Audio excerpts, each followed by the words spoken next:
Hey, it's Clayton Olson, and in this video, I'm going to introduce you to a very special person, a client of mine that I worked with for the better part of 2021. Her name is Tsvety, and this is an exit interview to talk about the results and the shifts that she's created both internally and in her life outwardly as a result of these transformative dialogues we've been having for nearly half a year. Now, the reason I'm posting this is because, number one, Tsvety's incredibly intelligent, she's articulate, and she brings a lot of wisdom and illumination to her path and just some of the things that she's discovered along the way, some new beliefs that she's adopted around men, around her professional life, around boundaries, that I believe you'll be able to relate to and just get value from listening to her talk about it. And then number two, after watching this interview, you feel inspired to reach out and want to understand how this kind of work can impact your life and help you up-level to the next chapter that you're wanting, that's waiting for you. Feel free to email me by clicking the description box. You'll see it in there. Or you can go to my website and click on Work With Me and fill out an application. I can get back to you that way. So without further ado, enjoy the video. Put yourself in her shoes. Notice how these insights and this experience might be able to impact you, what you can take from it. And leave a comment if you found it helpful.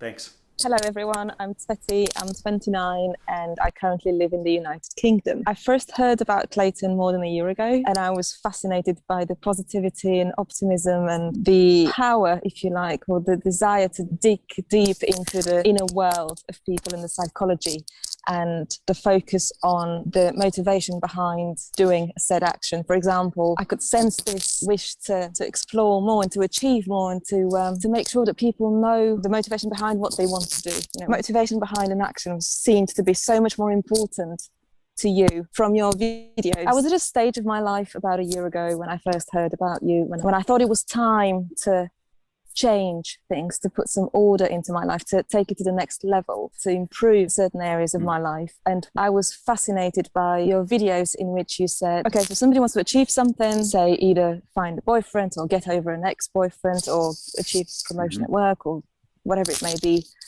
But let's just first dig into why we want to achieve this. Like, is this a salvation from loneliness, or is this because we want to explore life and because we want to achieve the highest possible levels of our development that we can achieve? And that really stuck with me, and that really amazed me. And I thought, wow, that's incredible.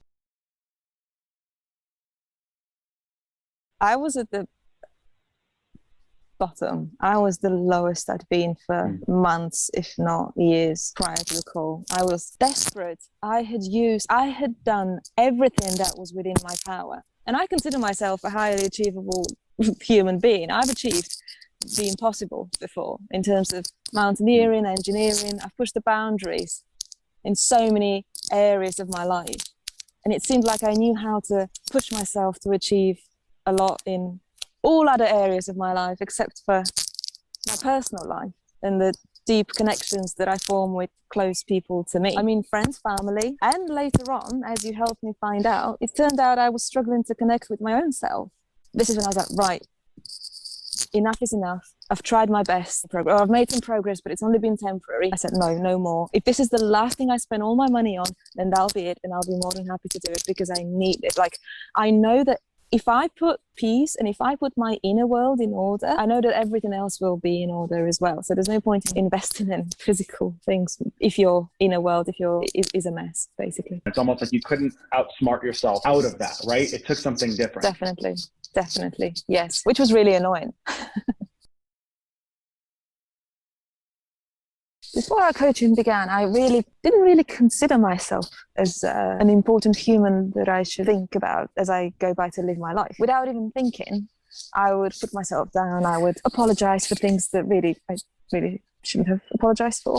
And I would have automatically put other people first, or even put myself down in favor of other people. And I would really just not think about what might be good for me. And then there was a point when I remember I was just processing some of the content of one of our calls, and I was like, but I should respect myself first.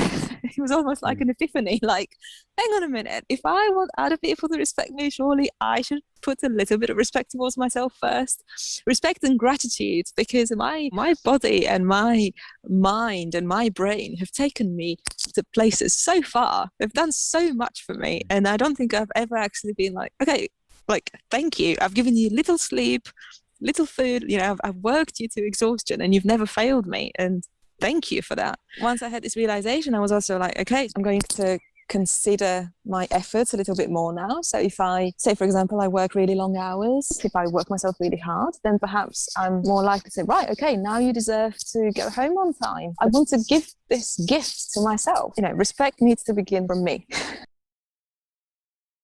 can very quickly tell you, it started with when we spoke about my habit of nail biting. That's when the self-love first kicked in. For a very long period of time, and I'm talking 20 plus years, I considered this as a horrible habit that I had, like similar to smoking and drinking. However, whilst most alcoholics and smokers had to go out and spend money on their bad habit, I didn't have to go out and spend money on it. It was right there, so I could reach to it, which made it really difficult to let go of. Every time I'd look at my nails, I'd say, oh my God, they look horrible. How could I do this to myself? It wasn't a nice feeling doing it. I felt really bad whilst I was doing it, as well as immediately afterwards. And I tried everything and nothing helped until when you and I talked about it and tried to befriend that action, which to me was a concept that was so alien, like befriend nail biting. I'm sorry, what? You invited me to look at the opportunity of how about nail biting could actually be good for me. Perhaps there's something that I get out of it that's good for me. So then when we started investigating that, I all of a sudden felt so much love towards my inclination to bite my nails, towards the fact that I was actually trying to protect myself from failure or from something bad happening to me. And it was actually at the bottom of the motivation behind the nail biting was love. Even if it seems so ugly at first, it can actually be beneficial for me. Or it was meant to be initially when it started, it was meant to be beneficial for me. And that's when I started thinking, right, okay, I really need to give myself a bit more credit for everything that I do. There's a meaning to everything that I do, and I shouldn't overlook it, and I shouldn't overlook anything that I try to do. And it is a bit of a hologram for like the rest of the work, is this idea of those parts of ourselves that we have a hard time being with, or those parts of ourselves that we have a difficult time accepting. When we dive deeper and deeper, we start to see actually that they're born from love, they're born from wanting to protect us. It's not there as a self-sabotaging behavior. It's not there as something that is like inherently disgusting. It's something that is there as a strategy to help us in some ways, and it might just no longer be useful. And then I think what's also very, very important to say, once we think we've overcome this bad habit, something else that's, once you're on the other side, there's another issue. I now have nails, which I'm not used to doing normal day-to-day activities with such long nails. For example, typing on a keyboard feels different, or climbing. I can't climb anymore in the same way that I used to, so I need to adjust. In the same way, I was in an abusive relationship, right, okay, I'm single now, I go to bed by myself. Now I need to adjust to that. You can apply this to many areas, that once we achieve what we want, there's challenges that come with it.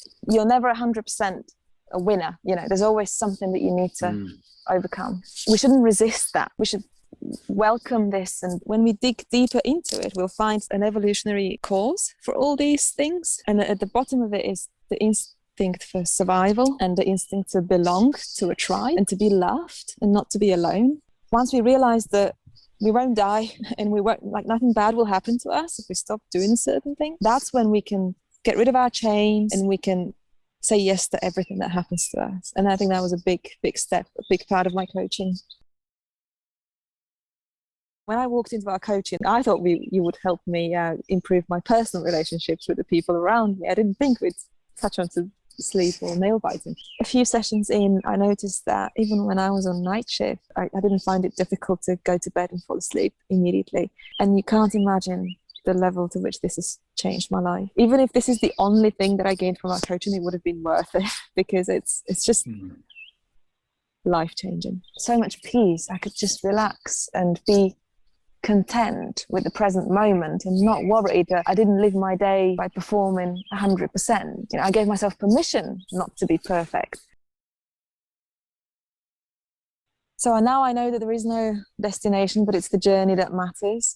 I'm trying to make it sound less generic than it is, because I'm trying to avoid the words that, you know, I wake up and I feel great. But it's true. I consider my everyday life a lot more fascinating. There's no more fear that, oh, if I don't achieve this by I'm a failure. And you know, if something bad happens to you, it used to be so easy for me to feel down and to think, oh right, okay, so if things didn't work out with my partner doesn't appreciate me, doesn't see me for who I am, is my life worth living? Yes, of course it is, because even if things didn't work out with that particular person, then they will work out with me or with someone else in the future. I very rarely go into those states of feeling helpless and sad and lonely. Since you helped me get over my previous relationship, I then had another heartache, if we can call it that way. However, as opposed to me tossing and turning and feeling sad about it for days and thinking, you know, what's the point of trying again, and all men are the same and they don't appreciate me and whatnot. No,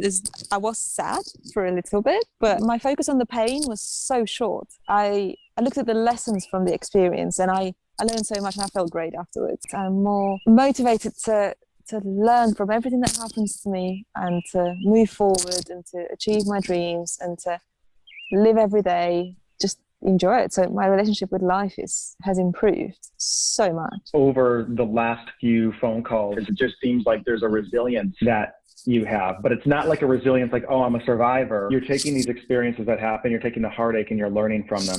It's almost like an anti-fragility. Like everything that's happening, you're creating meaning from it. It's like those things are, they're all ingredients that just aid you in moving forward. One of the biggest lessons that you've taught me, just because somebody reacts a certain way towards us, and we assume that they may think certain things towards us, that they may be discriminating us or disrespecting us. It doesn't necessarily mean what we think it does.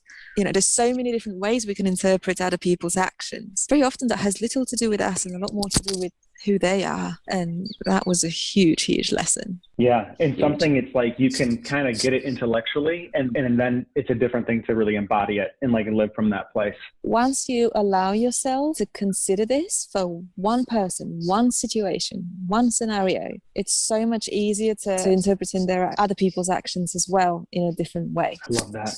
What was like the most important thing, or what do you feel like served you most powerfully? Definitely self-love and self-appreciation, and allowing myself to make mistakes and loving myself in spite of that. Falling in love with nail biting, something that I hated about myself, being able to hug that and to embrace that. It was a very strong and very innocent mechanism from a childhood version of me who tried to protect me from making a mistake, not to embarrass me at all. From that then came the self-love and the fact that I'm not going to let other people disrespect me. I love myself, therefore I owe it to myself. It's not fair. Another huge lesson is that they can love me too. They can love me more than anyone else in the world, and they can still not get out of their comfort zone and be in a relationship with me. That was a concept which, once I got this, I was like, damn. Because before I spoke to you, I received all these mixed signals from the person that I was in love with, that I'm still in love with. And I thought, do they love me? Did they not? Do they want to be with me? Did they not? And you helped me realize that, of course, it's possible for them to still love me and care for me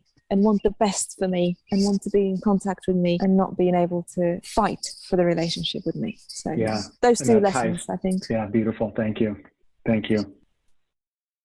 Okay, so the boundaries that you asked me earlier about, my personal boundaries and how they've changed, speaking in the context of a previous partner, their silence is just as important as my questions. I remember you and I spent a lot of time trying to get closure with my previous partner, to get a conversation about where we're at and what he wants from me, what I want from the relationship, etc., just to get some more clarity about this. I remember I was so scared to ask the difficult questions, and I didn't want to ruin the harmony that was between us. And I've learned that these questions, my peace, are so important, and they're just as important as his harmony and his peace and his silence. And then the other thing is, I've seen a lot of videos online, 3 signs a guy's really into you, or 5 signs he's your man. I say, screw all that. That man can be really into you. That man can love you and want to spend his life with you. And that doesn't mean that he's your guy. That man can care about you more than anyone else has ever cared about you. That man may give you attention, and they may make you feel like a really special person and they can do things for you that nobody else does, that still doesn't mean that they're the right partner for you. The inner work that we did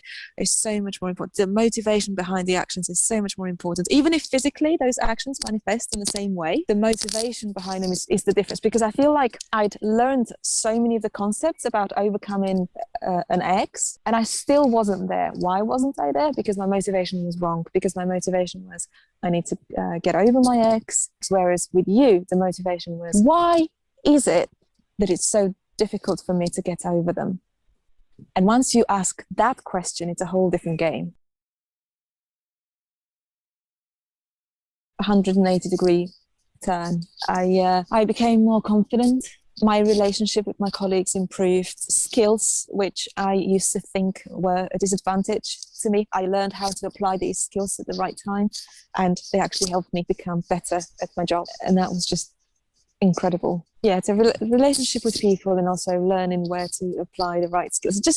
And it came again from befriending things that I didn't like about myself, allowing those parts from my personality to manifest themselves, or just to befriend things I didn't like. And it turned out that those things actually served me really well at my job. If I accepted them, being a perfectionist, that can actually be good if you use it the right way. I was in control of it as opposed to letting it control me. Beautiful. Beautifully said. Yeah. I love it. I love it.